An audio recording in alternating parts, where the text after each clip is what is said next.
Dude, I just Welcome realized the in. only Let's thing I swap a forgot last room. night was to bring up the Epic conference during the Yep, hangout. So, my bad. we will. Oh, you didn't bring it up. That's okay, man. That's all good. I appreciate you. I tried though. I tried to hit it all the high points. Right? You did, man. You did awesome last night. So, Lisa, welcome in. Good morning. Welcome in, Good welcome everybody. morning. I've Thanks got, for being with us today. Appreciate you. Looks like our screen layout's working good, Dred. How's it look on your end? Absolutely, man. This is great. Really good. Right on. Before we get into it, let's take a word from Craig over there at Bashcoder about the Epic.live conference going on April 4th. Okay, we got two new sponsors this week. We picked up Palm Street as auctions as a sponsor, as well as Pangea. So some big Nice. sponsors coming on board, along with Chewy.com. You might have heard of them. We've got Reptile Basics, Vivarium Electronics, excellent company. Josh's Frogs, Redline Shipping.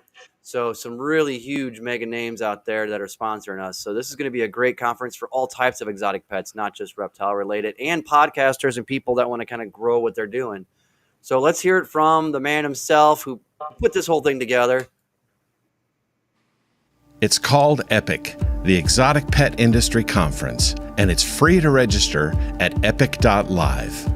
EPIC is over 20 special guests across 16 sessions covering industry trends, marketing, branding, podcasting, and YouTube. EPIC is for pet keepers and breeders. It's for gecko and invert lovers. It's for snake and spider lovers. EPIC is for anyone who enjoys these amazing animals. Did I mention it's free?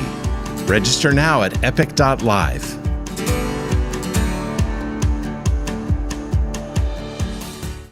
Well, I think I hit some all-powerful mute button. You guys have to unmute yourselves there. Oh, it looks like you got it, Lisa. Great. And Dred, I muted him. We'll tell him when he gets back. He'll probably notice. But yeah, I hit some button and really just said, we all were muted. Now I can't take it away. yeah. Awesome. What do you got there to show us today? So this is Santiago. He's a Brazilian Amarilli, and he is definitely one of Benson's Boas' favorites. Look at how beautiful he is. Great pattern. Very clean. Very clean. And No look how doubt. cool, look at that head shape. You see how beautiful it is?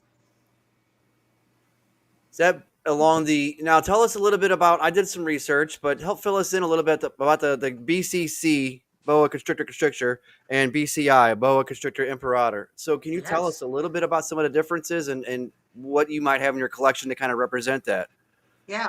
So I have in my collection, I have representatives of a few different subspecies. I have Boa sigma. I have boa constrictor, the boa imperator, which has now been elevated to a full species. Oh, I have the boa constrictor, which is what some people refer to as the true red tail. And I have the Amarilli, the boa constrictor Amarilli. So, so I have quite a very, variety of them. So the, this is an Amarilli, a boa constrictor Amarilli here. And so I can talk about the differences between them. The boa constrictor Amarilli are mostly from Brazil, Bolivia, and Paraguay. There are some in some parts of probably in Uruguay too, but they are generally a brownish tan color. Some of them are silver, but the South, or these are called South Brazilian, really, although there's some debate about whether they are from the South of Brazil. And I just did a video on YouTube about that topic. So if anybody wants to check that out on my channel, they can, because that's been a kind of a hot topic for a while. But the Brazilian Amarilli, yeah, some people feel they're a natural integrate between boa constrictor and the Amarilli boa, because they have a bit more color than the traditional Amarilli, which tend to be more silvery or tannish color, and don't have as much tail color as like these guys do. If you see, he's got quite a bit of color, like maroon in its tail. I don't know if that's picking up on the camera. Can you see that? It is. We're Yeah. having a bit of an echo. I don't know if it's another tab open. I have one, but it's muted. Your video is super clear, but I'm getting a bit of an I echo. hear the echo too. Do you? Okay. Anything on your end, Yeah. Dred? I wonder where that's coming from. I'm looking. I don't see anything out of sorts at the moment. Yeah, I hear it too. It's quite loud on my end. It may go away. I didn't want to miss what you were saying at all. So your YouTube channel, is that something you post on a lot? Is that really a big format for you that you put out a lot of educational content? So I've just started working on it, and I've got about, I think, 5 or 6 videos up on it, and I plan to do about one a week. Oh, So okay. I'm Awesome. trying to do educational content. The first video was about the room itself, the construction of this room, which really was a huge endeavor. And I designed it and was the general contractor for it myself. Really? And Very yes, cool. and I had been previously in a room in this house upstairs, and it was a 16 by 12 spare bedroom. And that's where it was previously my office when I was working from home. And, as I was getting closer to retiring from my career as a software engineer, I was getting more and more enclosures in there, and the room was getting hotter and hotter. Oh, It yeah. was Okay. kind of Yep. fun. And there was more and more enclosures in the background when I was on my teleconferences. Uh, but finally, it got to the point where I was floor to ceiling enclosures on every wall. And, I knew that, for my goals with the Boas, that I really needed more space. And so I started thinking about, how I would expand. And so I planned out this space. Man, there's And so much to I did. unpack there. You touched on so many things I want to learn more about with you and your room and just some of that process of how you built it and why you made decisions you did. Of course, the heating. Well, first off, they could find you at Benson's Boas on YouTube. We want to make sure people are going there to check that out. Yes, the So, is channel that is right? actually Benson's Boas _ locality Boas because that's my specialty. Locality Boas. Okay. Locality. Maybe one Yeah, of our friends in the comments maybe might be able to pop that link in there, find her page and pop that link if possible. Or let's see. I actually haven't toyed with moderators on my YouTube channel yet. It was kind of above my head. I'm not the most techie person in the world, so it's all still kind of a learning curve, especially on YouTube, I must admit. So it well, was you're doing simpler. pretty good. It was simpler on TikTok. It was so much simpler, wasn't it, Dred? Oh yeah, Just hit yeah. go But he's live on came a your long way phone, for and sure on these other platforms, no there's a lot doubt. more to it. Yeah. So your room, so you said it was getting hot. What is your heat source? Did you? Yeah. So in this room, I have um, I have what do you call them? Heat pumps. I use a Mitsubishi heat pump. And one thing that's wonderful about it is that this whole bow room is supplied separately from the rest of my house. Okay. So I could keep it at optimal temperatures for my boas, and I'm not fighting the temperatures for the rest of the house. So you're ambient in there, independent from the house. Yes. And That that, each enclosure has its own radiant heat panel. oh, they do. Okay. And those are all on thermostats. Okay. Now, I like the Hertz. I've been ogling the Herpstat 6 for a while. With the number of cages you have you jumped to the 6, the spider wire one? Is it the spider wire they call it, where it has Spider web. Is it the spider web? Yeah. I'm thinking I'm fishing. still using the 4. Are you? I like the 4 better because it displays a little more information. Okay. Good to know, because I've been a VE guy. I've got the 2-channel ones, and then I've got a Herpstat single channel that was for my incubator. I've had to rob it because I don't have eggs in there right now and use it elsewhere. But I think I wanted to step up to a Herpstat 6, and that's why I was asking you, since you had multi-channel experience, and you brought up a good point, more information on the 4. You're not lacking really any bells and whistles. You still have the Wi-Fi connectivity, the app. You can Yes. pick it from I have remote. Wi-Fi connectivity and I can do all the configuration from my computer or from my phone. Sweet. And one thing I really love about that is I can see graphs, I can get alerts. So that's really wonderful. So worth the money, The worth the one investment. drag about it is Yeah. that if you have a dynamic IP address, every time you have a power outage, for example, your IP is changed. So it's a good idea to keep track of your MAC address rather than your IP address. Interesting. Okay. And that's where I call my brother Mike in St. Louis and go, "Hello, is this tech support? Yeah, man, I've screwed up bad. I've screwed up. Right. I can't. All my animals are dead. I can't see nothing. What happened?" And he'll be like, he'll walk me through it and talk me off the ledge. So Yeah. that's awesome. Okay, so the radiant heat panel and ambient. What's your ambient at? And then the radiant heat panel. Do you like to have a hot side? Do you have the room at like say 80, and then you run a hot spot with the panel at 85, so it has to work very little, or what's the choice? You've done a hybrid. Why is that? So I keep the room at 74, Okay. and then that's kind of the ambient for the room. The humidity in the room is 63 ambient, relative humidity, and that's kept with the industrial humidifier built. We're gonna talk about that. I And love that thing. It got yeah, that's your cool. Instagram post made me go down the rabbit hole on YouTube and try to figure out how I can make one of those. And then I realized maybe I can't do one so well. But that your post, and I swear to God, that is the one that got me thinking, because I got tired of struggling with humidity in my room, and I was like, I'm gonna make one of those. And then I realized that you need that. God, I don't know what the right word is, but there's a certain type. It's an ionization humidifying, like a little board, and if that thing gets dry, it burns out. Yeah. No, it's actually pretty cool. It's a ultrasonic head, and it's on a float, and it won't burn out because it will turn off automatically. So you've got a float, and it's hard plumbed with like a refrigerator ice maker line to it on a float so that it stays auto filled.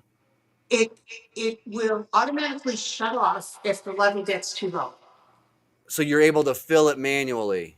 Yes. That's what I was scared of, because it's like I rent. I couldn't, and I'm from. I had a saltwater aquarium reef keeping installation background for a Oh yeah. decade, so auto filling systems through automation is not foreign to me. But then it's like, well, here my water source is pretty far away from where my humidifier needs to be, and I have to tap into brass line that I don't own. And I Yeah. was like, well, I don't really want to do that and cause a leak hazard for the landlord down the line. And I Right. thought, well, if I have to do like a toilet style float in my tub to keep that board from burning out, I was like, It that's won't kind burn of a deal out. So breaker. So that's one thing your that's method is nice. And cool. I also put a level indicator in there so I can tell how high the water level is without opening it up and looking. Oh man, Oh, that's nice. Okay. how much do you Yeah. charge for one I of those? did And a just I did wash a my YouTube hands of it. Can I just video. come get one? I did a YouTube video on the construction of that too. I got to Okay, check that out. No doubt. Yeah. dude, Dread, it is awesome. And he's in Cali. He struggles with humidity. Me in Arkansas, and the heat in the sun. I mean, I'm talking 12 to 19% in this room if I don't do anything about it. Yeah. Oh, same in the Northeast. It's bad. Yeah. It's rough. So that's cool. So you're at 63. You keep your room at 74. What do you run your heat panels at? So my heat panels are set for most of my bows. Now I have a little variation depending on the bows, but because I also have some bows that are a little bit different, like the Brazilian rainbow boas. So they're a little bit different. So I'll talk about the general types of bows, and then I'll go off onto the different ones. Sure. But like these guys, their hot spots are around 88. And Okay. then their cool spots are in the high 70s to very low 80s. And that's And just kind of residual from the heat panel being in the enclosure and the room being 74. It gets a happy median of 78-ish on the cool side, 88 right, warm side. And then the room is a that, fail safe at 74, which ain't going to make anybody sick, but it can be a cool evening, and they're fine for it. But it keeps you from bottoming say that the heating panels go off or something malfunctions, your Mitsubishi mini split is still running the room at 74, They're which is a fine. Yeah. stopgap. That's That's right. awesome. Yeah, they're fine. That's Okay. right. Yep. And I have the heat panels are installed on like the left side of all the enclosures. And so the gradient, is normal across the length of the enclosures. So on the left side, I've got my warm side, and then as it goes off to the right side, it gets cooler. Let me ask you this, because this is something a lot of people have questions for, okay? And I struggle with that myself with trying to learn the radiant heat panels. How are you mounting your probe in there and where are you reading, right? That's the biggest thing. No one gets into that. And Yes, I still yes. struggle with it. So I'm not set up because I'm not safe. Well, you got it dialed in. So, That's a great question because, it gets a little complex too, especially when you've got stacked enclosures, because as you know, heat rises. right. And you also have the issue that there is some heat that's transmitted from the tops of the radiant heat panels through to the cages above. So one thing I found is that I find that the top cages have to be set a little lower than the bottom cages. So it's a process of adjusting over the initial setup and using temp guns to dial it in to exactly where you need it. It takes Um, days, doesn't it? it Like you does, feel it like takes you check days. it 6 times a day, and you're like, oh man, it's too warm, it's too cold. And I know that when I've moved room or changed thermostat probe mounting point, Yes. then you're just constantly like, oh, okay, if I just tweak it up to 1 degree and let's watch it for 4 hours or down a degree, it really is. I feel like people that just go, oh, I set it at 87 and it's fine. Now, But no, for the Yeah. check. first couple weeks I was in this new room, all my settings had to constantly be tweaked until I got to a static point. So where I mount my probes is I mount them underneath actually the radiant heat panel and hanging down about 5 inches below them. Uh, so they come through actually the same hole as the wire for the radiant heat panel. Mm-hmm. And I adjusted the wire so it's for the probe about 4 or 5 inches below and hanging free in space below the radiant heat panel. Let me show you And this that, product I got. I'm not in no way sponsored or anything financially from it, but I love them. These are I, from Chris in a box 3D. You can find him on Instagram, and his shop is on Etsy.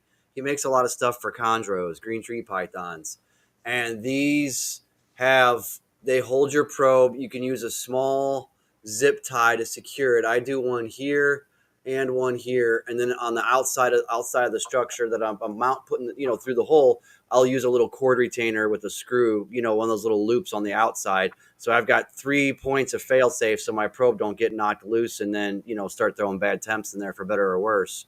yep. And he makes them mounted upright like that for under a radiant heat panel. But you can also get the reverse. And I use this at substrate level for my rainbow boas. And Okay. he's got some that mount low because I do a belly heat on them and I want their substrate to be like 84, right? And so I don't care how really much warmer it is above, But here, but Right.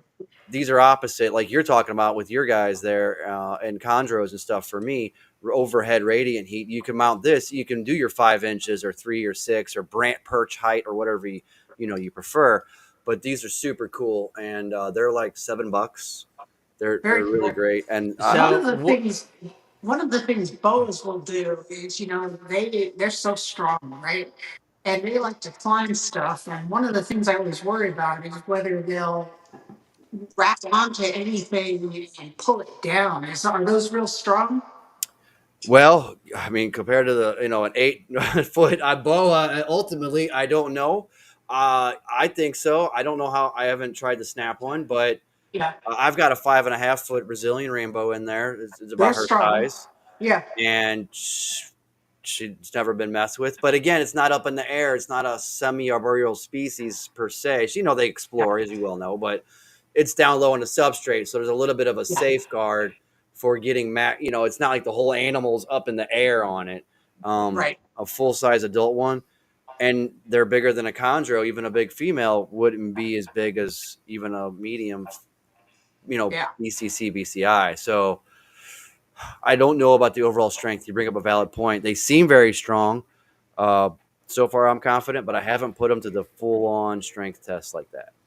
Yeah, the way that I've been hanging them, the Hertzstat probes are just like a wire with a metal tip, Mhm. so they are very durable.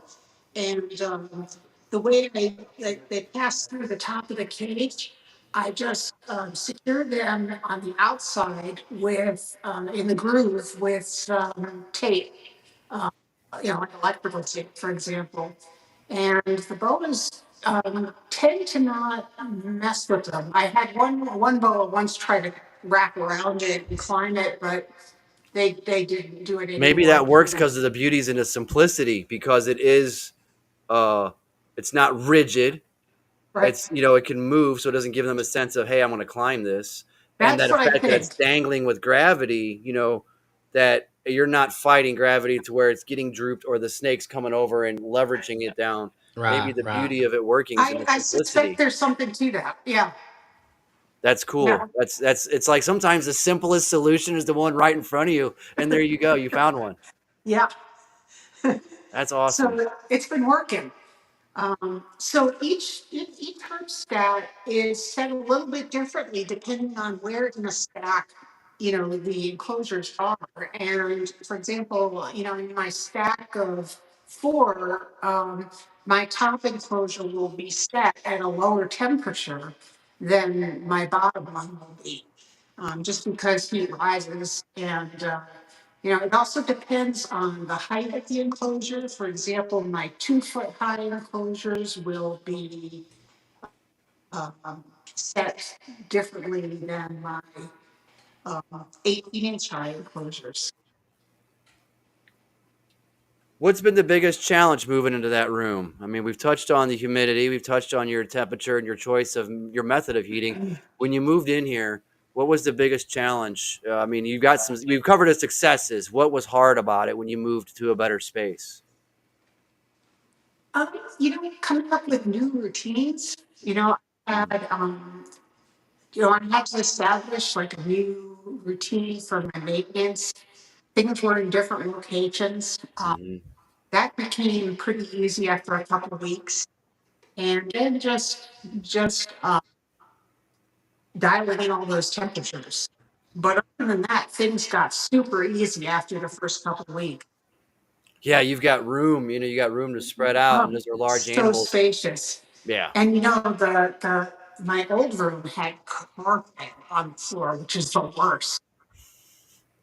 Everybody Yeah. who has snakes knows carpet in your snake room is the worst. you get that rat water splashing out, or you're trying to clean wood chips Exactly. out of Yeah. it.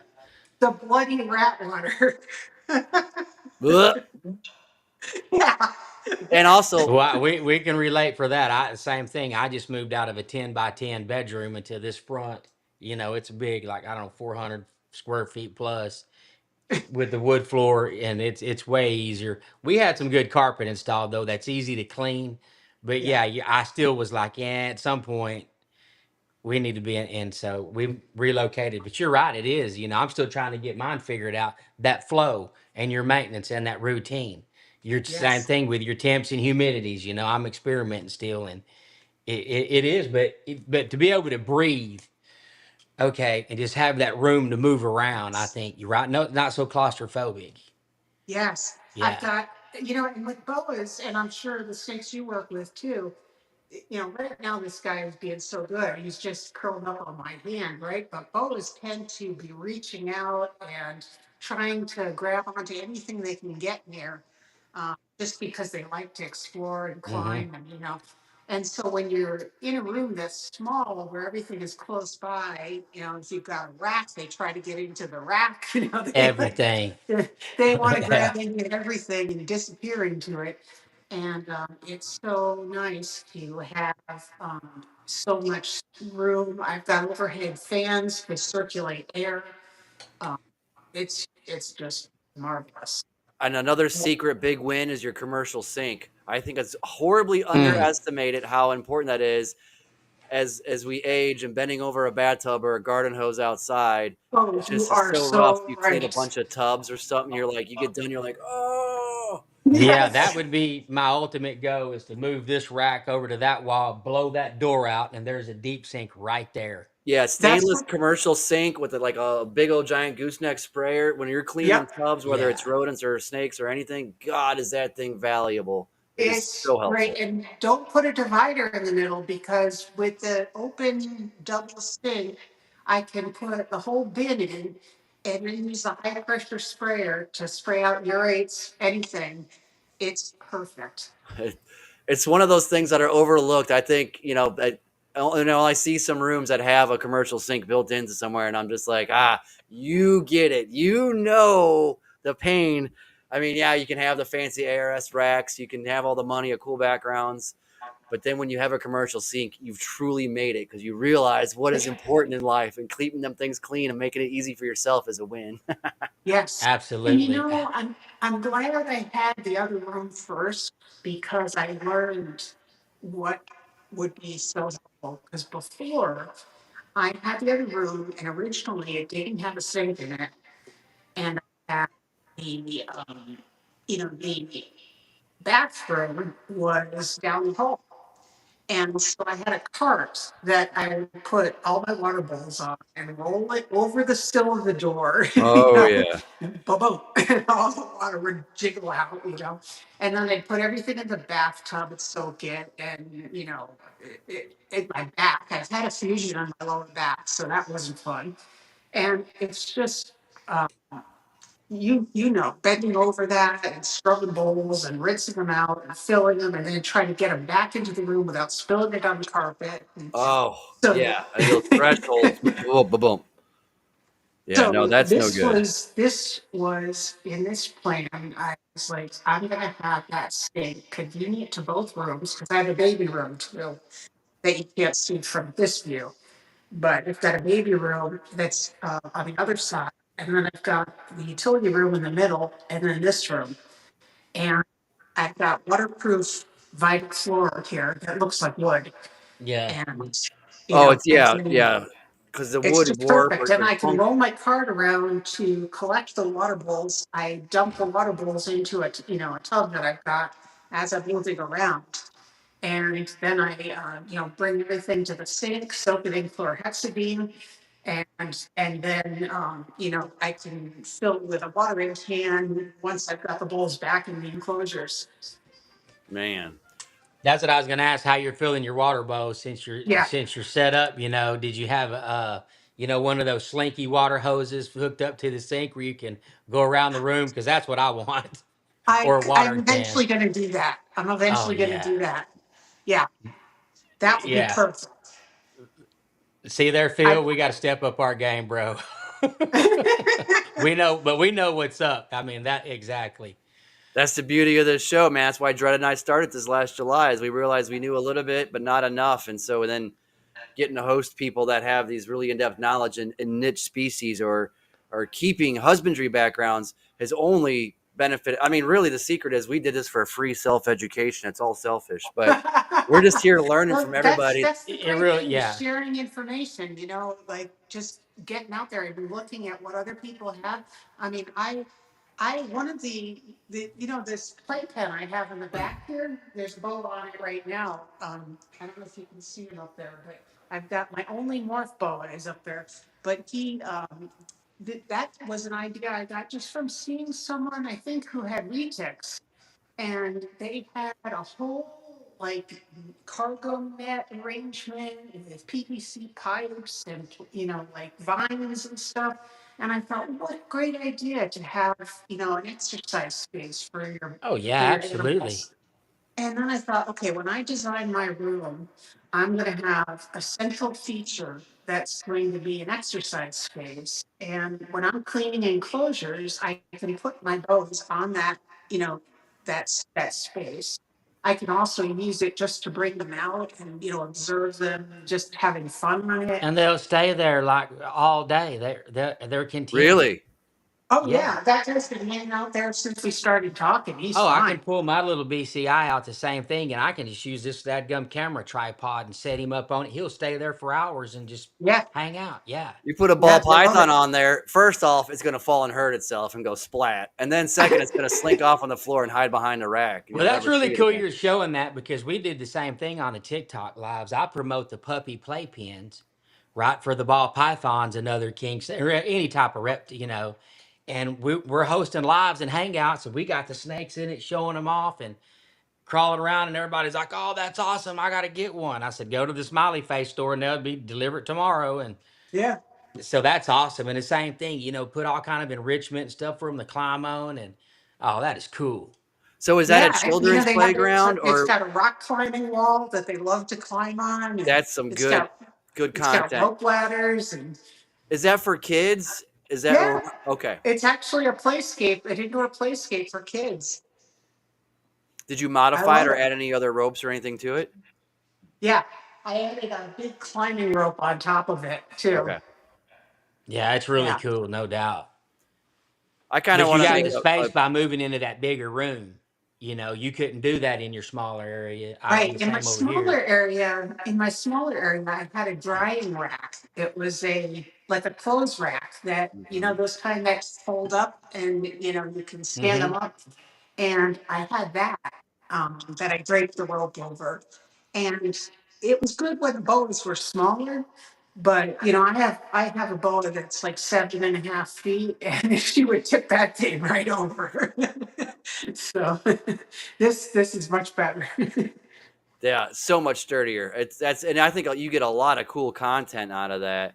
Like if Yeah. you did that on TikTok, Dredge, she would have like 500 people in the room just watching the animals sit and play Oh on that while she yeah. fielded Oh yeah. questions. Like the people love that kind of stuff. They love it. They do. That's it. And I love that rock wall when they go Yeah, zigzagging they through they there. love that thing. You can just That's set your camera up on that literally and just leave it on the snake and don't even right, and they just do their thing, and Yeah, you people just will watch that all day long. They they love it. do. Yeah. It's cool. so when did you said when you were first in your room upstairs, you touched on that and going back to that, when did you get into I guess reptiles initially? And then when did you get serious about boas and localities and then say I'm gonna do this with the intent to breed? Take us down that path a little bit if you can. Yeah. Yes.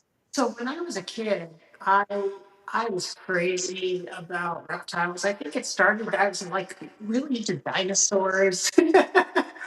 I collected all the models of dinosaurs and studied them. And I just always loved lizards and snakes. And uh, we lived in a wooded area, and I would always go herping and find all the local snakes. We had a lot of garters and racers and water snakes, and our cats used to catch them Mhm. and bring them back to the house. Sometimes they'd have little puncture wounds. Sometimes they'd just be in shock.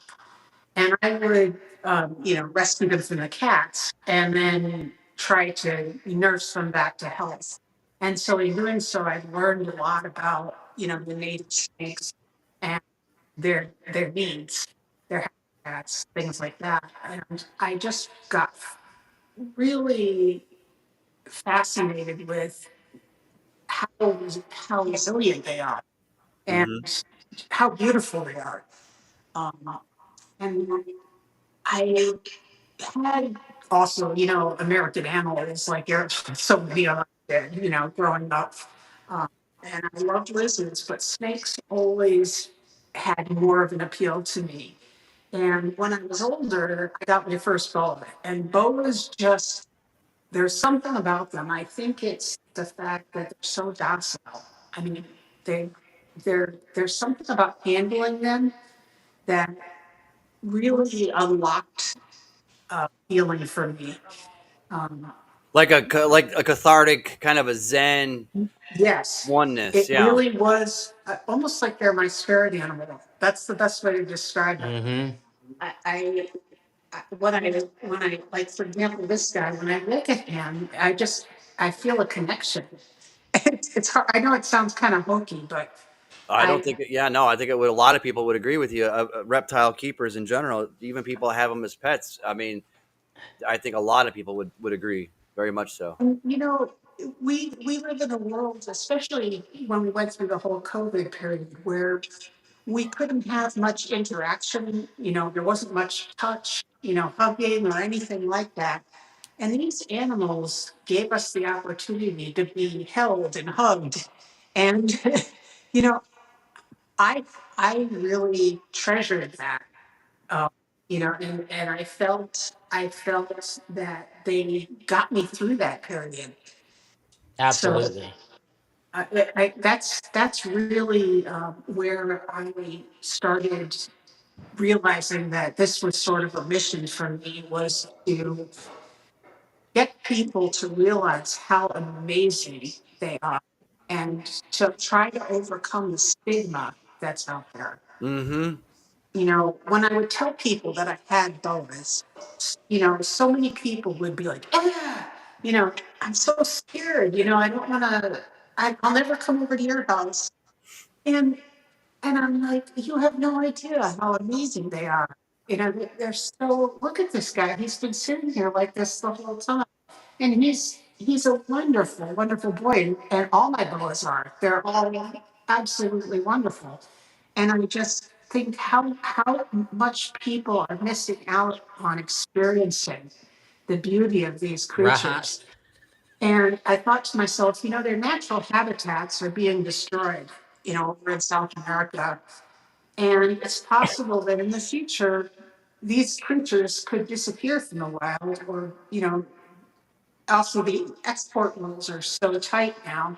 Many people could, without people breeding in captivity like we do, people would not get the opportunity to experience how amazing they are. And that became kind of my mission with locality goals. I was just Is going to yeah, ask that. Given what you just said, I'm getting a sense of you're a purist in preserving some true lines. yeah, And I had heard something today. I was watching some YouTube videos of Jason Exotics, who does a lot of boas, yes, and how the BCC line was muddied and a lot of locality, potentially subspecies, was lost long ago. And I don't know if that's the 70s, or that was something I want to know from you if you did. When was that lost? But it sounds like that's why you go into localities, because you want to kind of preserve a pure line for posterity. It's not about making money or the coolest next color bang. It's about appreciating them for which preservation project that really trips your trigger. I mean, is that right? yeah, yeah. I appreciate them for how they exist in the wild. And I know that in captivity, we do select, for things that flip our switches. Mm-hmm. For example, I look at this boy and I look at his color pattern, and I look at his, the attributes he has. And for sure, I would select for those things. So by breeding, I am by default altering, perhaps how natural selection in nature would work. But I'm not going to try to, make him orange, or, I'm not going to cross him with a Suriname boa to give him a long red tail, for example. Because I believe that keeping the lines, or the subspecies pure is so important, because each subspecies has characteristics that are so unique. Yeah. Head shape, head shape, body structure, um, And though it things may that, not be in vogue at some points in the herpetological like community, I think long term, looking back historically, people like yourself that have that viewpoint are going to be seen as the true ambassadors, that help keep some of those lines pure, because not everyone's into it. Like I'm into chondros and green tree pythons, and there's people that locality It, specific pure. right. it's limited to like what Lisa, what you do. What's it? Brian Boas on YouTube. I think he's Yes, similar. He's very locale specific, and I mean, okay, morphs are cool. He does say that in a different breeding, but I notice he tries to stick true to like what you do, and educate that difference like that, and I love it. I really do. and in fact, many of my boas come from Brian. Oh, he's awesome. Yeah. Okay. Very He's a cool. good friend. Very Yeah, cool. Very cool. So shout out to Brian Boas, guys. He's a great, great breeder, great person, so knowledgeable. Highly recommend. Yeah, His I've boas learned a are lot wonderful. from him. And, same thing like you're working with different species, right? Bigger ones even down. You even work with the dwarf Terra humeras. Yes, Okay, that's the ones I love. I would love to have a set of Terra humeras. That'd be my dream I'll boa, bring one of my Terra Himaras out in a no minute. doubt. Because they're right there, they don't get very big. So people that like ball pythons, we don't want a big snake. That's the snake. Yeah. Terra Himaras are wonderful. In fact, I'll bring one out now. Should I bring one Cool. Nice. out?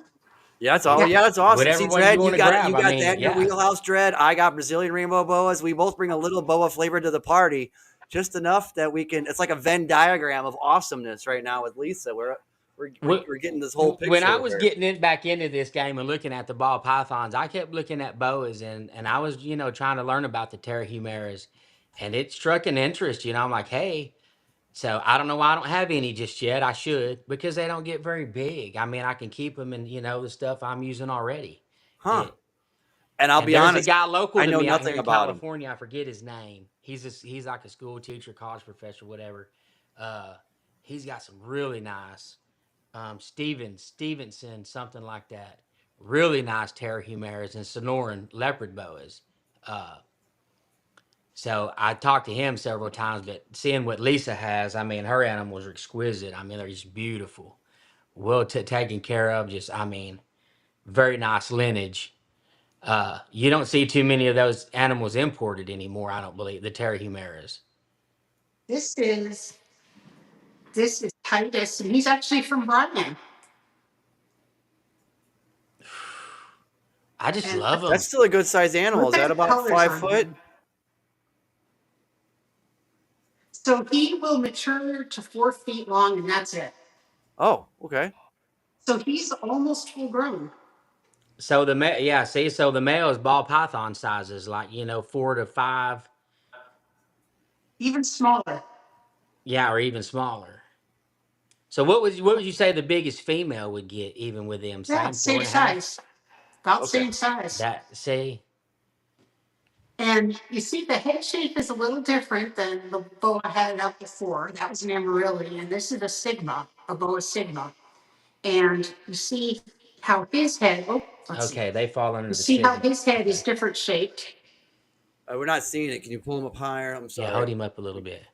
Okay. Yeah. Now, are these now? Forgive my ignorance. Is this considered a ground boa for a more? No, No. these are, well, they're a high altitude mountain boa.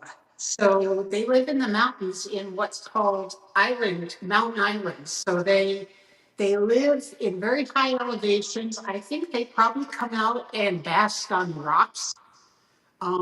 And they're one of them in northern Mexico. And so they live in the Tarahumara Mountains.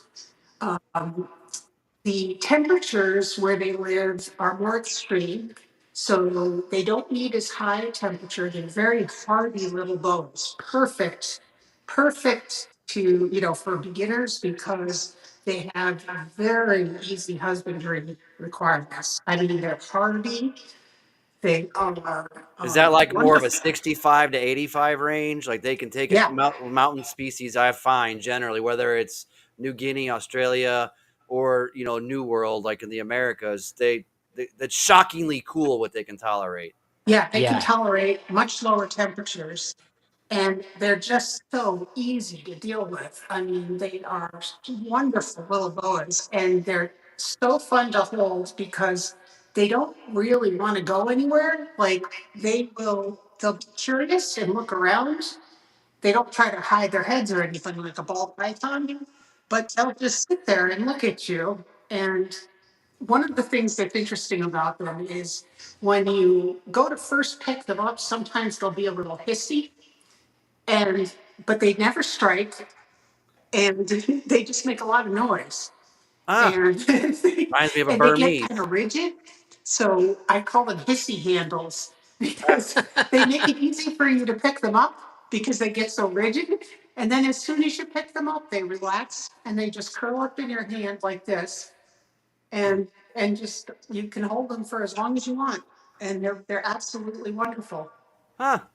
Oh, you got Dread hooked now. He's on Morph Market right now looking. I can see I've him. already was looking. I've been already looking at yesterday. So if I could, yeah, I'll have me a set of them at some point. Oh, there's a male BRB I won on there right now for like 15. I want it bad because my male's too small. My girl is ready. I think I was told the wrong birth year. She's been spreading urates around, and she's 5.5 foot. I think she's. I don't. She might be ready. I don't know if it's worth trying or not. But my boy is my one. I have a 1.2. My male's too small, so I'm like, oh, can I get a male in time to save the season? Maybe I don't know. But there's hardly ever any adult males available. There's a really nice one. I like its color pattern to go with her, and he's like 1,500. But yeah, Yeah. I love a good animal that you can take out and handle and trust. My rainbows are like that. I can go in their cage in the middle of the night in the dark and take them out. They don't strike. My rainbow is amazing. I have a pair of rainbows too, and the male is young. He's very young. The female is older, and she's about 5.5 feet too, I think. And Ginger she snap, right? ginger snap, yeah. She's really got And a lot of orange in her. She Yeah. hasn't really gone to that dark brown brick red. She stayed really pretty orange. I have a high orange she's female from high orange, Scales. yeah. And I think the male is high orange too. Oh, you'll have some nice babies. Yeah, that's awesome. So how many species do you work with? I mean, or localities of boas and different ones that are So you're. I have 11 different localities Wow. that I work with, and so I have. Let's see, I have a Dumerals. Oh yeah, doom rules. I love him. I can get him out too. Big Um, babies, huh? oh my God, he's like a puppy dog. That's what everybody says. Right? If they're starting just raised right, they're big puppy dogs. He's a big puppy dog. They're funny. He's a big, thick, heavy bodied boa. Um, 11. and I feel like they're just gaining popularity in the last year. Maybe I'm wrong. I'm just hearing more and more people go, "Yeah, I got a Dumerals. Yeah, I got They two of them." have. they go up and down in popularity. They're also very easy to take care of. Um, they have a very high prey drive. So, the one thing you got to watch out for with them is you do want to tack train them. So that you Yep. don't want to just reach in and grab them out because you might get hit by a freight train. Yeah. Yeah. Okay. Okay. And they do make a lot, they drink a lot of water and make a lot of urites. But Oh, other than that, they're wonderful. Absolutely wonderful and animals. see, I Highly think people that recommended. just had the Dumerals by themselves, they wouldn't know that. But here you are with 11 different localities, and you can compare apples to oranges to kiwis to bananas and go, well, this one doesn't drink hardly nothing. This one could take 60 degrees. This one wants at 90. This one Yep. makes a lot of urates. Whereas just a casual keeper wouldn't necessarily know. Like I loved Bismarck. I say loved past tense. It's terrible. Um, the Bismarck ring Oh, pythons. they're beautiful. God, I love them, and I also have a soft spot for olives and the Oh, Dumeral or yes. the white lip, the Dialbers. More Oh, yes. I more the love those southern, the too. golden ones, than the northern black ones, but they're both gorgeous. Gorgeous. But then I've heard that not only and the olives and Dumerals can be a bit bitey. They take a lot of space. They're very rangy. But I heard terrible things about the Bismarck rings that they are quite nasty. Uh, Have bite the mates can bite each other to a very damaging wound that took 6 months to heal. They oh, like it wet. They mess up their cage constantly. So keeping a wound clean is a challenge, even in a hospital type setup, because they just want to always get in water and the muck and everything. And I kind of actually, it turned me off to wanting to get for the financial commitment, the difficulty level. I thought, well, as beautiful as, Bismarck rings are as juveniles, you have to have a really good lineage if you're going to have a striking adult. Otherwise, it can kind of get boring. And I think that people if you've got two adults that really turn like a dark gold and black and you lose that banding a bit, that it's not, maybe your offspring won't sell itself, so to speak, because you really need those ones that retain that really that delineation between the bars. I think really is what their selling point is. I've changed my mind. I figured instead of doing all these Solomon Island ground boas was another one I was considering. yes, they're very, very cool. I love the wedge shaped Palisi, head they have. yeah, And have you seen, I don't know if I'm pronouncing it right, but Stygian, Stygian Exotics? yeah, Kristen Jacques, yeah, she's been a guest on the show Amazing. before, Yes. and she just did a podcast this past week on Trap Talk. Yeah, she's awesome, and her care sheets are some of the best, and her The Instagram best. highlights. There's some of the best care sheets I've seen anyone write from scratch, and it debunks a lot of myths about how we get snookered in the pet market. Oh, I'm getting this white locality, Santa Isabel Island, and she's just like, no. Those Like are exquisite. they just come in all different colors. Some area you can line breed to enhance certain colors or traits, but you can't say, oh, Santa Isabel Island has the white ones. And so they'll Yeah. charge you double the price because it's whitish, but it's not fair to say, oh, it's a certain lineage. You could have brown and golden babies from that white one, but you buy into the project thinking you're guaranteed, like a ball python het, and Yep. you're kidding yourself. And she really opened my eyes. She's the one that opened my eyes to the Bismarck rings being kind of nasty as far as husbandry goes and being pretty challenging. So I'm Yeah. You know all what about else are cool is the Tanzania. bamboo rat snakes. Those are awesome. Have That's you a seen colubrid I those? can They're dig. so beautiful. Those old world rat snakes are some of the colubrids that Yeah. I would make the colubrid jump for. There's a few Yes. of them over there. The mandarin, yeah, the Yes. bamboo rats. Some of those are those ones. If I'm gonna ever do colubrids, I think it would be those. They're super I amazing. love the rhino rats too. The Do you? one, Yeah. Oh, yeah, is that the one with the green with the leaf nose? with the nose.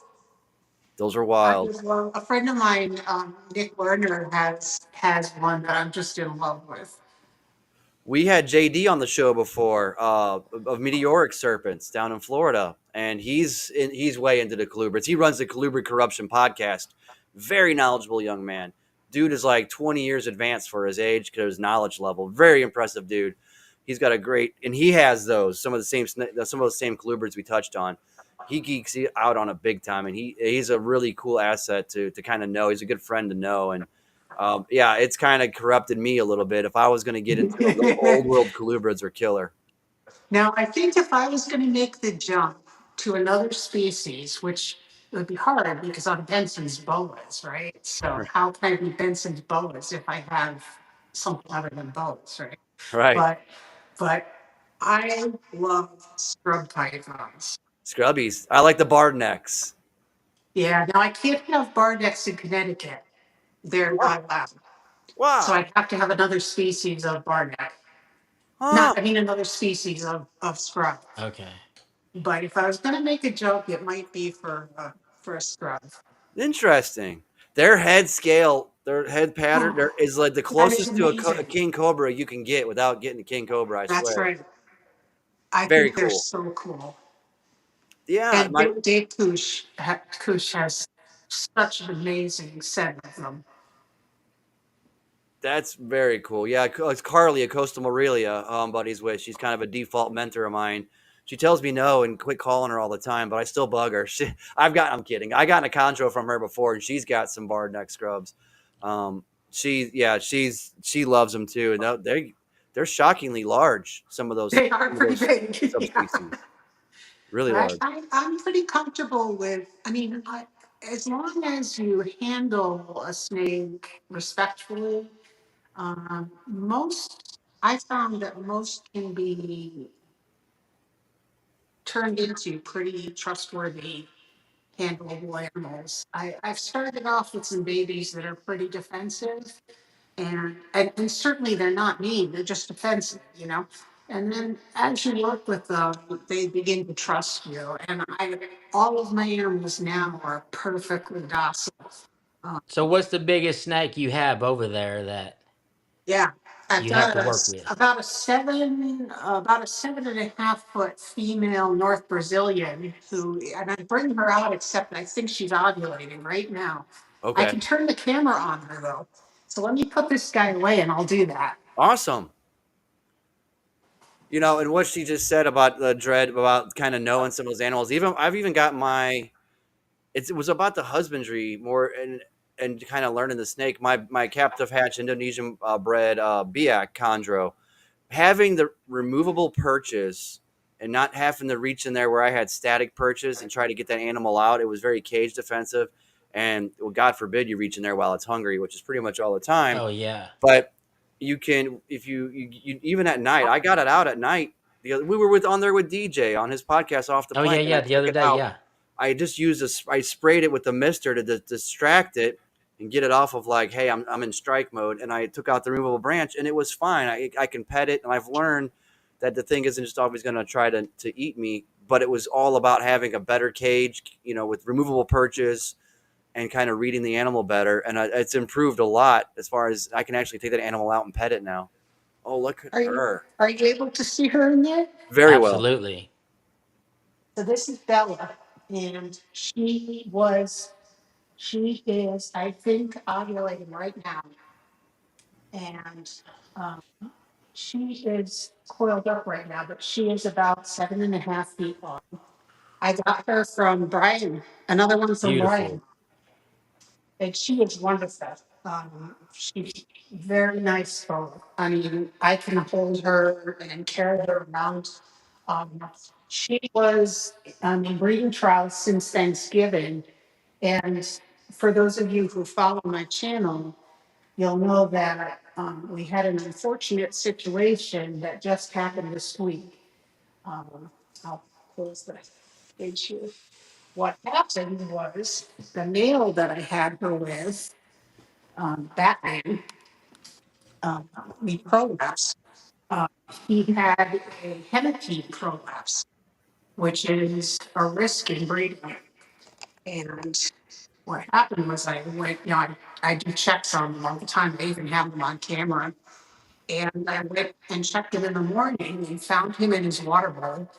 And he had a prolapsed hemipene. And so I immediately called the emergency vet, and they came out. I tried to reintegrate the prolapse myself, but he was so tense it wouldn't go back in. So I was hoping with some sedation the vet would be able to get it back in, but the tissue was so swollen at that point, there was no way. And it was Oh. fully prolapsed. So she sedated him and she was able to work it back in. And she was able to throw a few sutures in to try to keep it in place. Mm-hmm. We were keeping our fingers crossed, but the next morning it was out again. And so at that point, I'm like, I need to get into the hospital because it looked so painful, and with it hanging out and, just hitting it against things. And at that point, he was in a hospital bed, at my place. So by hospital bed, I mean, I had it in an 8-16 rack bin with paper towels, moist paper towels, and, no substrate. And so I called Tufts University, and my exotic mobile vet, who are wonderful. They sent all his information over, and I brought him up there. And we did surgery on him yesterday to remove that one prolapse hemipene. And he's home again today. Yesterday he came home, and now he's just on some IM intramuscular antibiotics and pain medication, and he's recovering. And the site looks great. There's no swelling, no redness, no drainage. I think he's going to recover just fine, but he's out for the season. I hope that he did the job. It's very possible he did, because they were going like gangbusters since Thanksgiving. So Well, I'm praying hopefully, that, praying that he got the job done. Looks like she's ovulating today, started last night. And so we'll keep our fingers crossed.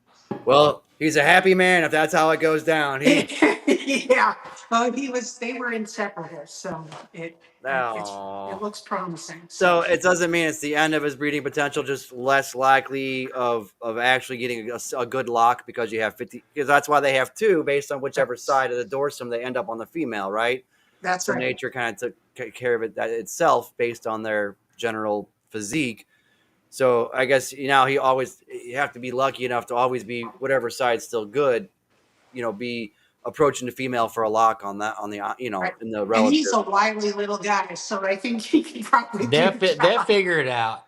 They'll Yeah, figure it out. They're he was smarter than we always think they approaching her are. from every angle he could. Yeah. So I like that you did that stair step approach. You tried stuff that you had there at home to reduce it. Then the sedation and a manual reduction with a professional. Then observe for 12 hours or whatever, 8 hours it had been, and then you didn't just go hit the big red button and go nuclear mode right off the bat. You took the steps of intervention.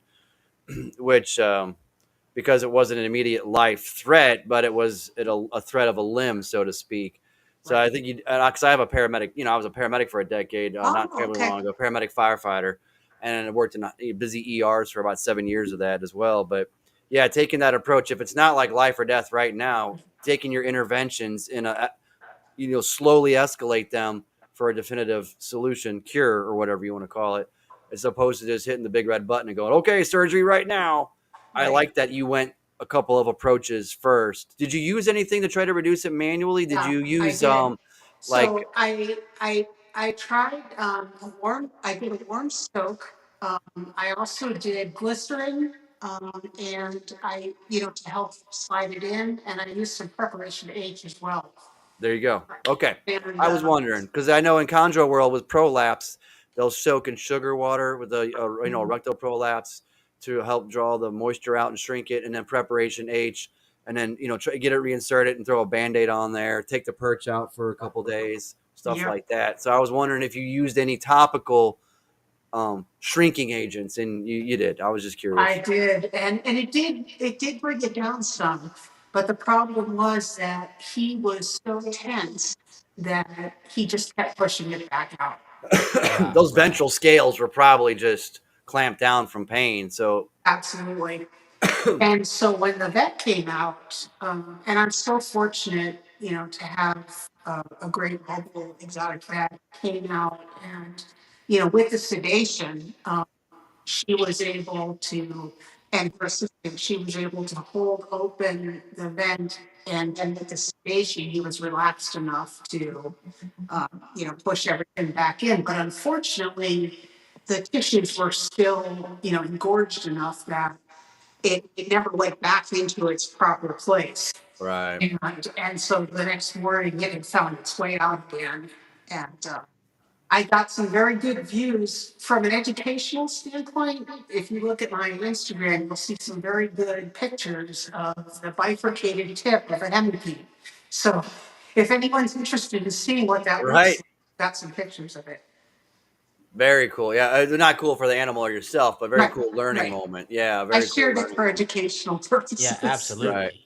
Do you do Wow. education or outreach? I really feel like that's like would be a natural thing for you. Yeah, I plan to do more of that. I like, I think there's a part of me that really enjoys teaching and, and sharing just what I've learned. I did a lot of teaching in my career, so I think that it comes naturally. I think so. Yeah, the way you present your stuff, it's not above nor below. I think someone hearing it and kind of absorbing it. I don't know. I mean, I definitely learned stuff. How about you, Dred? Overload, man. Brain overload right here. Yeah, very educational. This is great.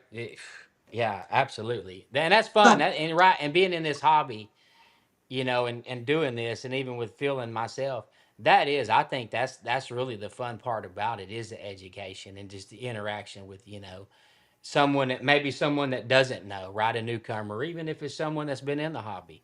You just learn from each other. It's fun. absolutely. The network of people, I've got some great friends, and, other breeders that I've, befriended and who've reached out to me.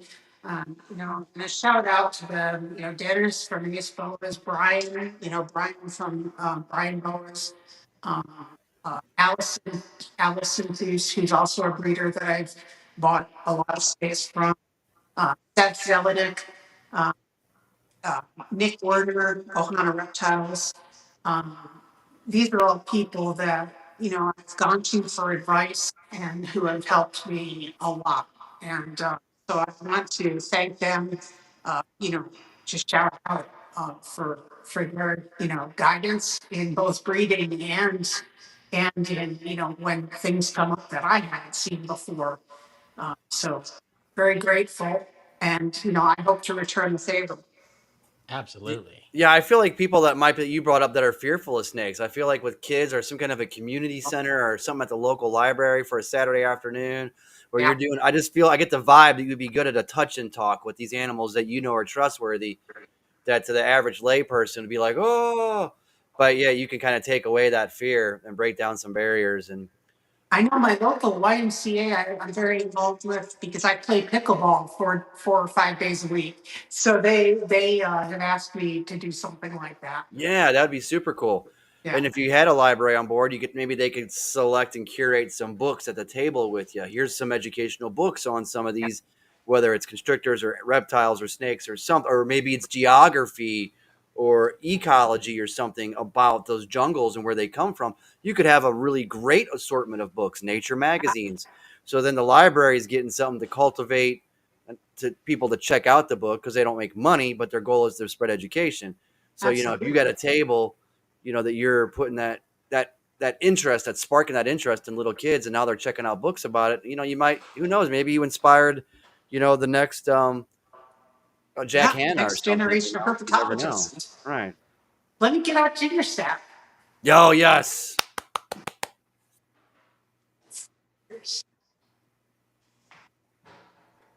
Oh, dread. I wish my male was big enough, my rainbow. Oh, Dude, man. I'm telling you. I think my big girl's, I think I she, wish he was ready too, because I can't wait for you to get those babies. I've got like 5 people asking me for, I mean, there's definitely people that are patiently waiting, and it's like, oh, Yeah, we're patiently waiting.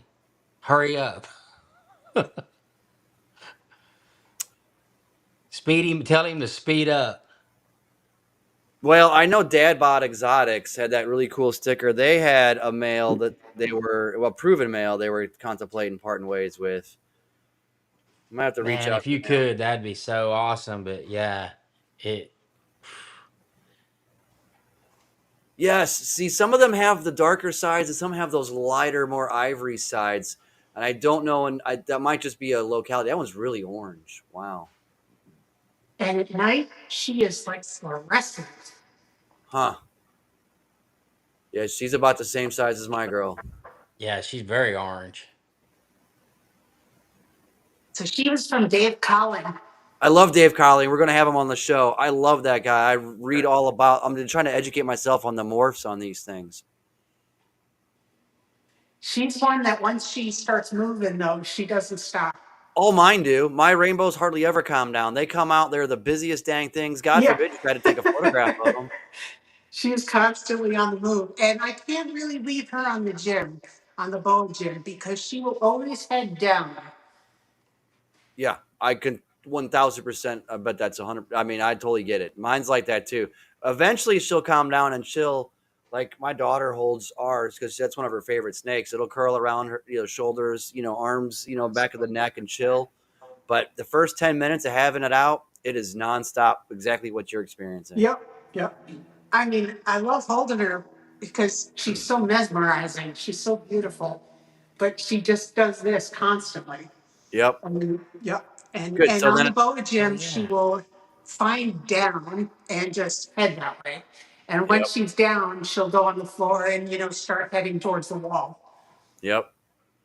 But Yeah, seeing it here, it is really strikingly orange. That's awesome. very, she's incredibly orange, and at night she gets the highest white walls, and just that they get that, what is it called?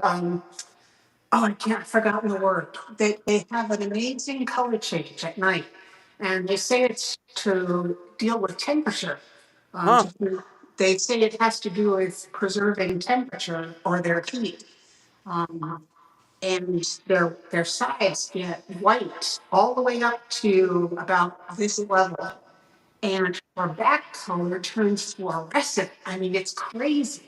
Huh. There's some pictures on my Instagram of her at night, and it's truly amazing. But she is a sweetie. I mean, sometimes they say that these guys have a reputation for being bitey, but not her. She's never bitten me. I know. I have 3 of them, and ain't one of them. The little one, when he was like, a whopping 66 grams and scared of the world, he struck at me once or Yeah. twice, but didn't even land. The other 2, I mean, never even a nip. But when they eat, look out. The Oh, floor yeah. shakes when that thing strikes, and oh my God, that thing, they strike so hard. I think my most aggressive feeders are the Bolivian amaryllis and the longicatas. So, Really, more oh okay. my God, they're crazy. They they go after those like nothing. I mean, I've never seen Really? anything like it. So boas often are known for their really strong feeding response, Yeah. and whereas ball python owners, we sit over here and curse the gods in the sky because our snakes go off of food for months at a time. Do you have any boas that give you trouble, or do they all eat like champs? The bows are like garbage disposal. But the one time they will go off feed is during breeding season. So over in my Terra Humera tower on the far corner there, where I went and got the Terra Humeras, the two males right now are sometimes a little picky about food because they've got females right next to them, and they want to breed. And so they don't want to be full of food because they think they might be getting to the females any moment. Right. So they don't want to be weighed down. And I think that's what's going on there. So every once in a while they'll refuse a meal. But you're not talking like 3 months at a time. Oh no. And some boas are harder to start on food right off the bat. Like funerals can be notoriously hard to start. I had to, when I first got Dylan, my Dumerals boa, I had to start him on quail and then do like a shake and bake type approach where I took parts of the quail and put them into the rat and make like a Really, shake it like a up in a Yeah, bag yeah. turducken, John and stick Madden the quail turducken leg style. into the rat's mouth. And I had to do all kinds of things to tempt him. And finally, once he realized that rats were good, he's like, oh, okay. And then Wow. once I did that, he was fine for the rest of his life. Hmm. But yeah, they can be tricky to start. And some of the island bones can be tricky. Yeah. So I touched earlier if I was going to go into a fourth species with the intent, because I'm staying laser focused. I don't have like lots of random pets. I just have the three species. And if there's a fourth, I think I decided financially, once I make something back on ball pythons and maybe a litter of rainbows, I'm going to do the Western Madagascar Sanzinia tree boas. Yeah, Those are J&L, awesome. Ian's got some awesome animals, and they're very that's cool. I just think I hear they get about 5 foot. They're the They're, ones that have the greenish color, right? that's the eastern side is more of the Oh, green, okay. the olive and green base. The western side is more of the tans, goldens, and some Oh, yellows. And yes. that one Those are strikes me beautiful. more. And I because they look venomous. I mean, it looks like a viper. So they're easy to handle, from what I understand. They're good feeders, pretty much diurnal. They're Now, do semi-arborable. they start, are they the ones that start on newts and salamanders though? Not that I've read, but I haven't dug super deep because I don't have $4,800 to get a pair. So Yeah. I haven't dug too deep because I'm just gonna wet my whistle more. But yeah, I'm not aware. But I will tell you this: before I have chondro eggs along the way here, not that I'm on the verge of it yet, but I will have an established colony of mourning geckos. Yeah, I'll have frozen chicks. I live in Arkansas. I can get live chicks. I'll have live and So frozen you'll have all rodents sorts of of different size, options. and I'm gonna have mourning geckos going already before. I don't know. We lost Dred. He lost Wi-Fi. Yeah. That's all right. I'll see if he'll come back on the bottom tray here. But I'm gonna have mourning geckos readily available that I know are parasite free. They were captive bred. Mine obviously be captive bred. They're parthenogenic. They don't need boys. They breed real readily. So Yeah, I heard that. That's so cool. I figure that's what I'm gonna do is I'll have to have a pet grouping of mourning geckos. So if they do require it, I say bring it on. I'm ready. So I'm going to go get a really cool North Brazilian bone. All right. Jed, we lost you for a second. I brought you back, buddy. Yeah, I had to. No, I tapped it for a minute. I had to step away. I got a text. I got to call Marcus I Jane have here. to. Just a minute. Oh, well, let me know how that goes. What?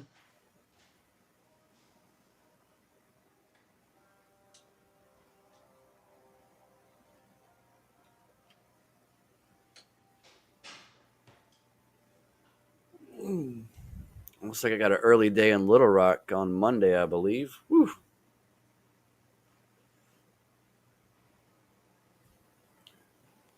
How is your boa doing, Dred? I didn't see you bring it up. She's good. Coming on. She's doing real good. What do we have here? So this is a really beautiful male North Brazilian BCC. He's a dire line from Matt Mueller in Maryland. And I have a pair of these and I'm so excited about them. Can you see how amazing his pattern is? Yeah, I love that. They have a squarish body in general, and their Yes. musculature, they're so strong.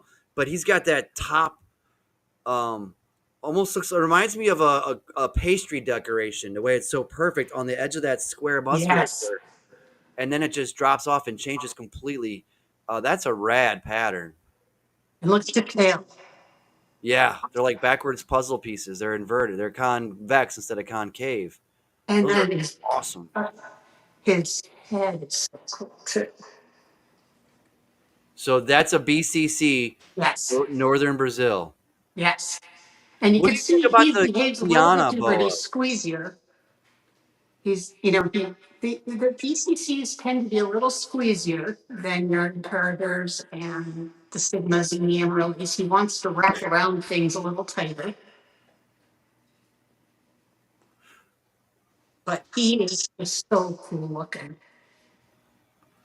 So they're okay with, as they age and get bigger, with a more lateral cage. It's not like, narrow like a Burma retic or ball python, but they need some height, but you have more of a lateral cage to accommodate their length, and then you get them out and you exercise them. Is that pretty, are you happy with that husbandry as far as like a pair? What about a pair of Guianas? I think they're BCC if I'm not mistaken. Yep. They're really dark red tails, and they're Guyana, I understand. Yep. Are those really So- common or no? That's something that I had an opportunity to pursue. So I think all the BCCs pretty much require similar caging, except for the Venezuelans, which I also have, and they're a little bit smaller. But the sternums, which I do have also, I keep them in 6 foot, 30-inch deep, 6 foot long, 18-inch or 2 foot high cages. All my cages are animal plastics, which I like because number one, they're just high quality enclosures. And I like that they just look good and Where they are they hold the from? humidity really well. So that's been my choice. You know, I just have started with them from the beginning and decided to keep consistent. Yeah, and what was the name of that company? Animal plastics. Oh, that's what I have. That's my racks behind me. My little chondro condo back there. That's Yep. that's 1, 2, 3, or 4 compartments. That's animal plastics, and my 2 ball python racks are also animal plastics behind me. Yeah, quality products, no doubt. Yeah, very happy with them. And they, even though they take a while to get to you, they've got a backlog that's pretty Yeah, but for extensive. good reason. Yeah. Yeah. But once you get them, high quality product. I've been happy as heck with mine. Yeah. I mean, mine haven't shown any sign of wear. They really hold up beautifully. So this is Bruno. And look, I love his speckled belly. Look at that speckled Yeah, belly. that is wild. Oh, that very is different. awesome. And his skin is beautiful too. But he's a year old. He's a year old. So this is how big they are in a year. And I expect he would be. He will probably get to be about 6 feet, 6.5 feet. Wow.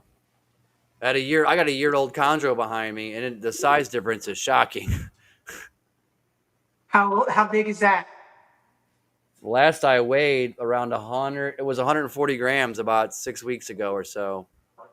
So she eats like a that's hog. little. I've had to slow her down. She wants to eat every Very 2 or 3 tiny. days. I got her down to once a week. and she's kind of a hoss at her size. She's probably 160 grams at this point.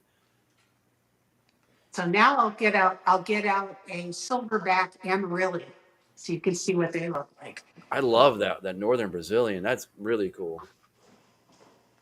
Amazing animals, no doubt. Did you ever find out much on your morph, or the one that you have? I say morph. The lineage, the No, background. I hadn't even looked or even had anybody else look. I mean, Well, you, hypo you have an something. expert here hanging out with us today. You should bring it out and ask her. So maybe you get a solid ID, bro. The guy that she probably came from was at the show. I don't know why I didn't ask him to try to find some info out, but he probably don't even remember selling the snake. But I'm not going to take a snake to the show that I'm not going to, you know, have this whatever. Oh, quit jumping around.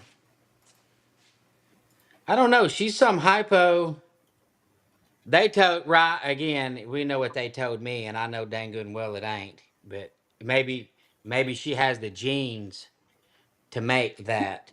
Uh, they said sun glow, and I'm going okay. That's maybe she has the genes to make a sun glow. So whatever hypo call something. I don't know. But anyway, she's good. I need to get her out and just let her run around a little bit more. But she's growing slow. She's growing good. I'm not trying to overfeed her.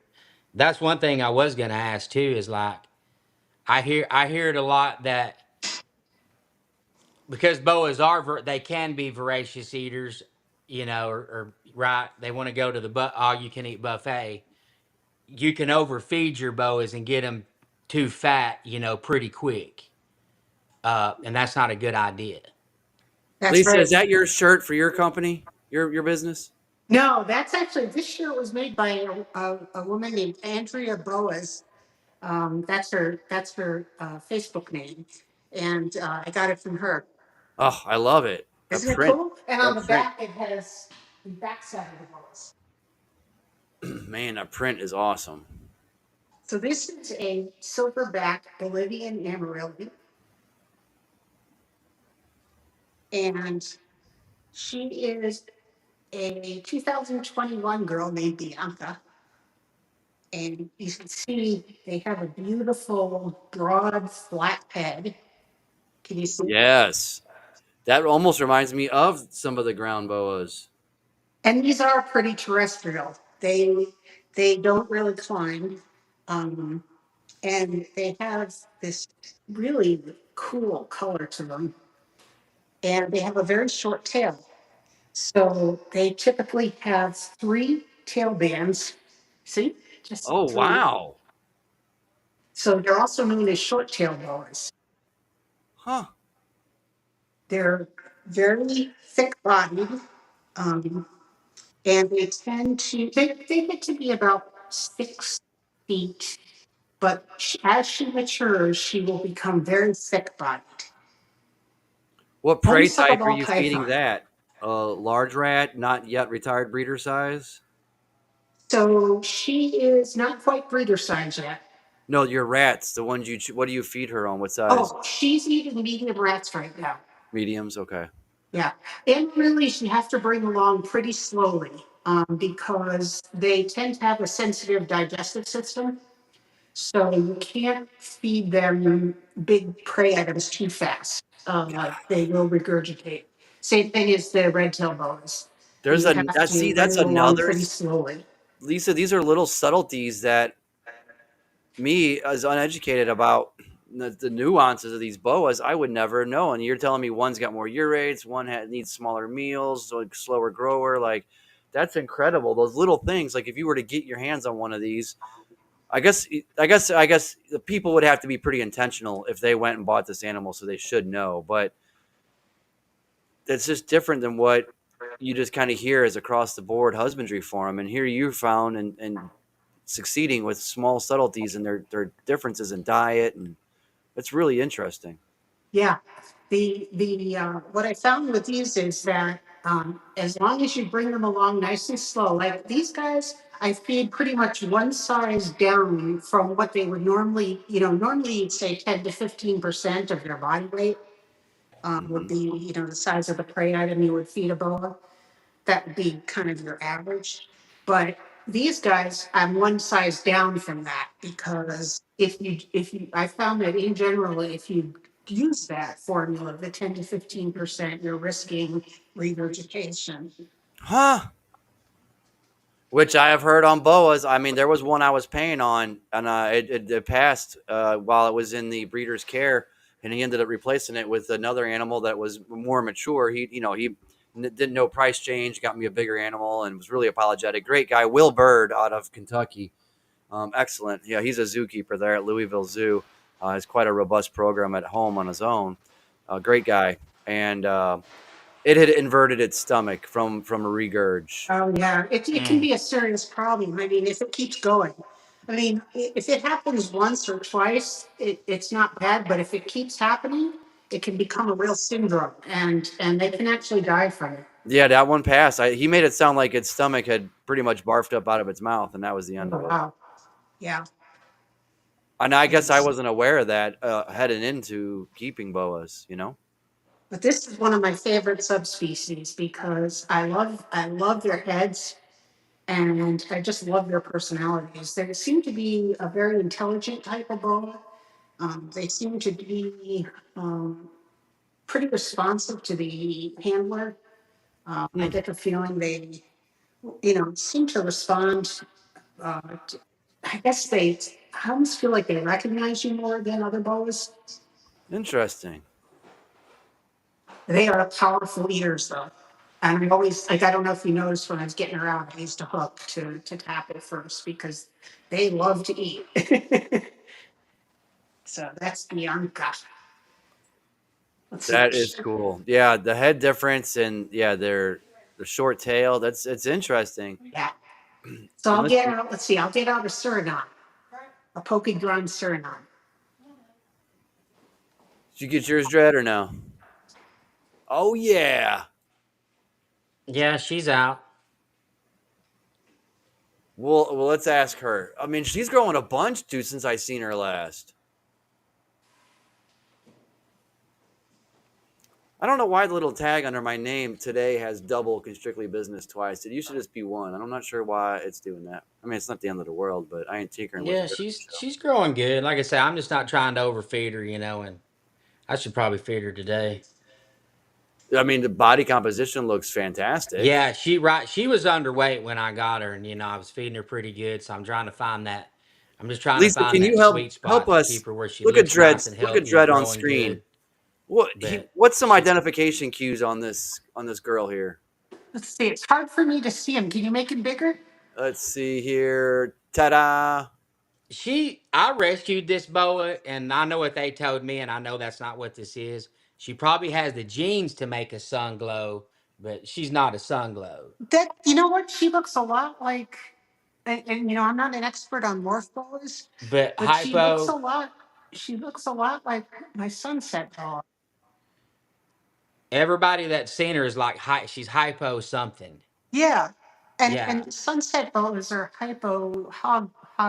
super hypo hogs, I think. So I don't know she if the looks guy a works with. I'll I show you could my ask hog him.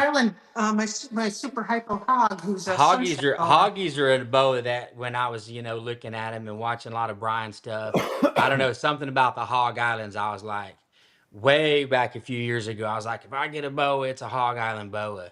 That's before I learned about the Terrahumaras. Uh, Hog Islands are just cool, no doubt. I think all boas are just cool. I don't know why I don't just have boas and get rid of these pet rocks.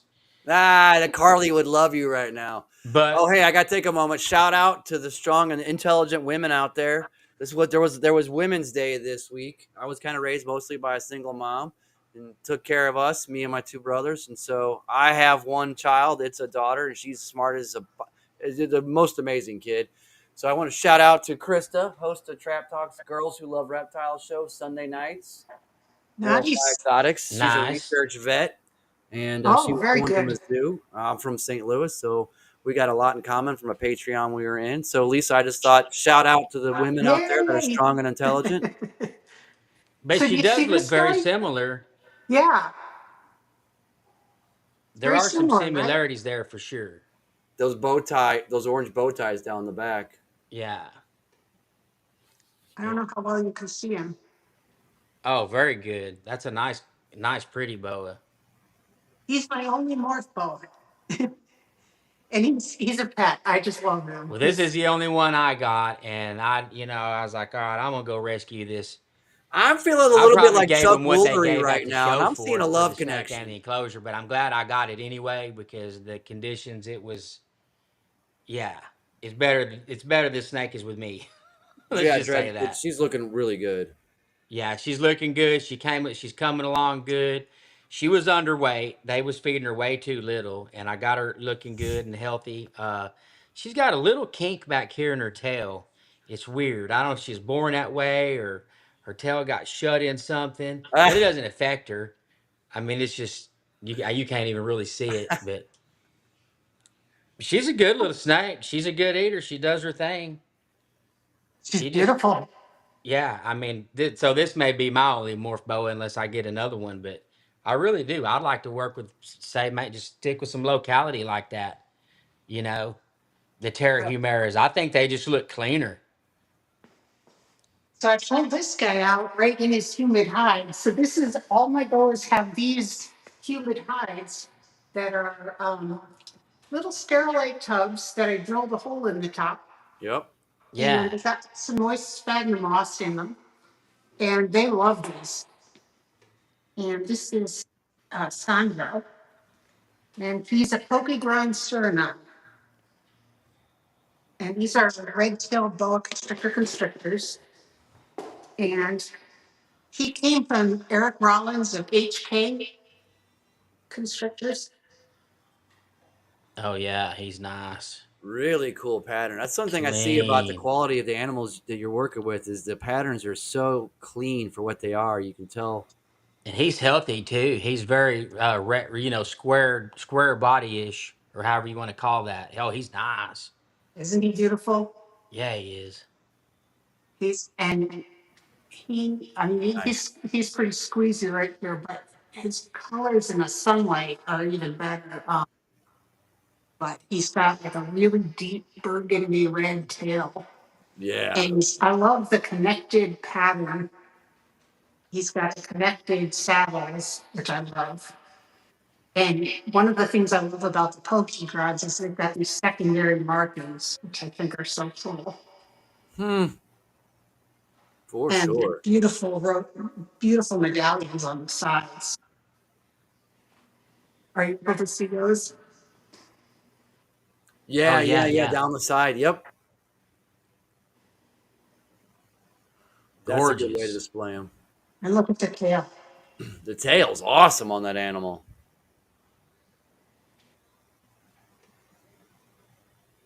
He's doing fun. Look at him. He's going around and something like that. I feel the interaction with these snakes, right? Just like you're saying, you get handle a boa, it's different. It is. It's just something different about them. Like the moves, their interaction. They're thinking snakes, right? I love handling them. I mean, and the different ones, they behave differently. Like the Yeah. BCCs tend to be more squeezy like this. Like Hmm. they'll really, curl around your hand or your arm and grab on. Um, it's not too tight, but the bigger ones can sometimes squeeze really tight. Yeah, But she seems to feel comfortable once she wraps a hoe right and gets her tail or something squeezed like exactly, that. And then she feels more comfortable and secure. yeah, they like to feel very secure on you. But look how beautiful. I love these guys. Oh, I have two awesome. pairs of these.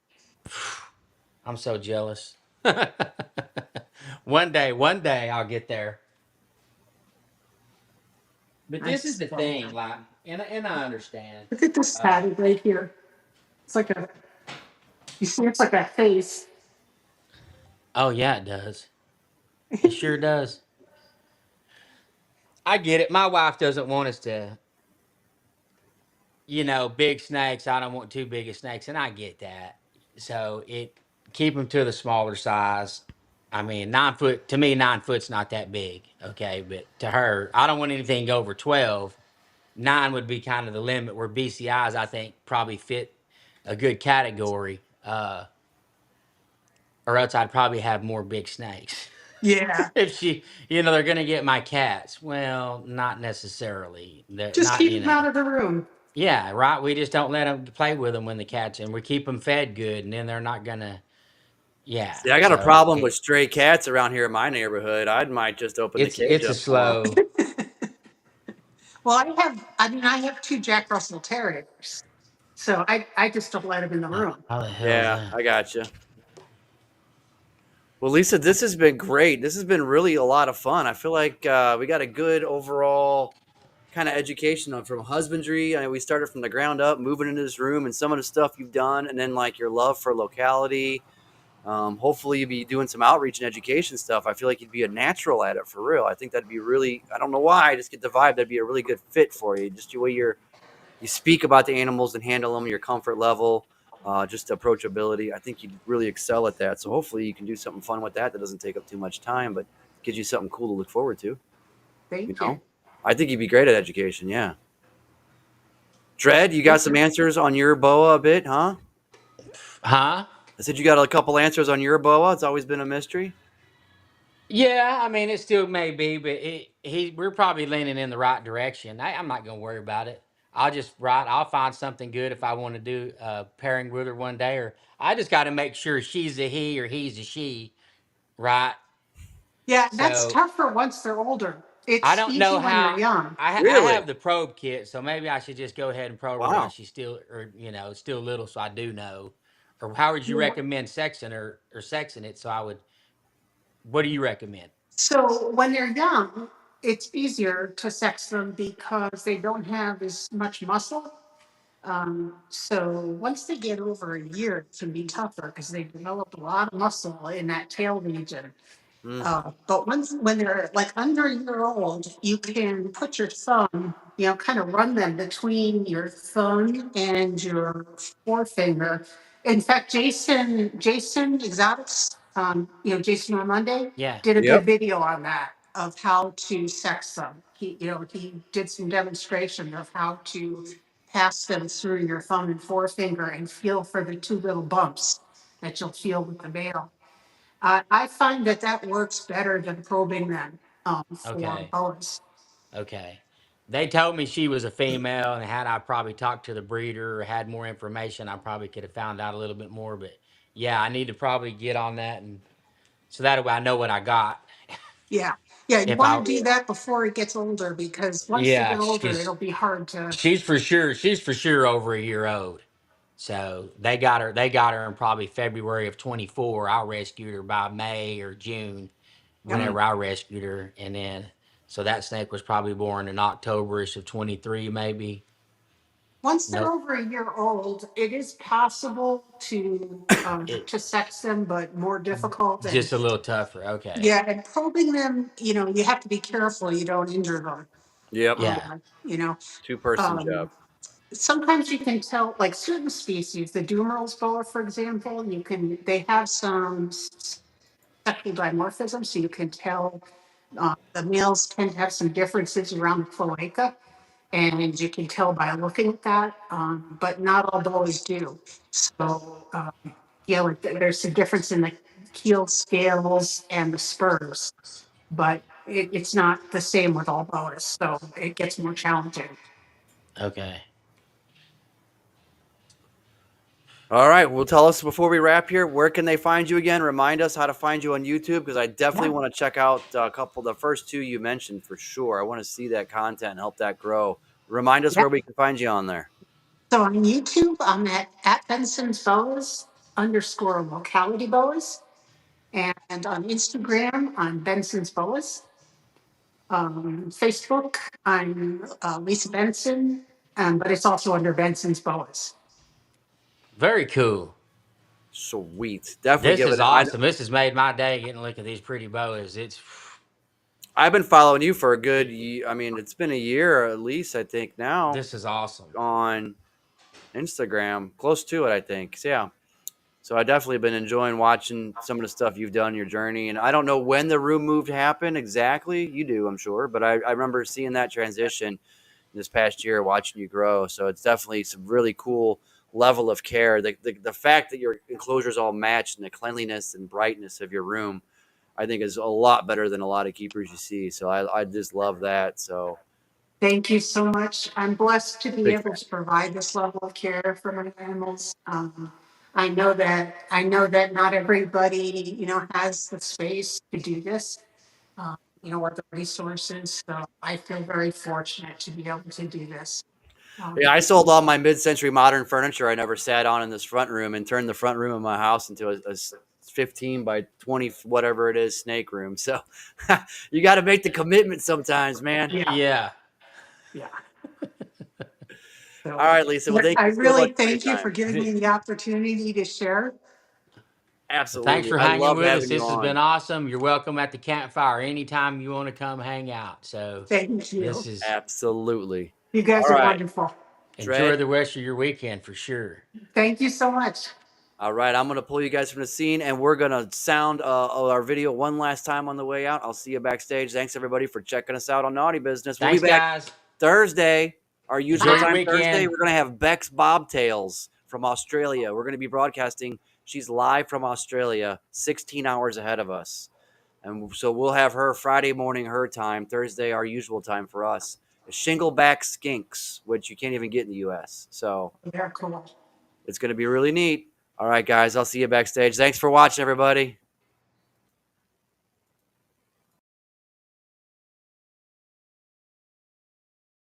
It's called EPIC, the Exotic Pet Industry Conference, and it's free to register at epic.live.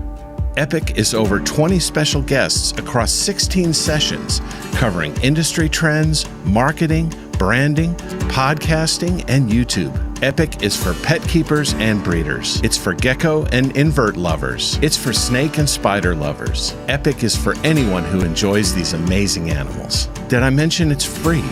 Register now at epic.live.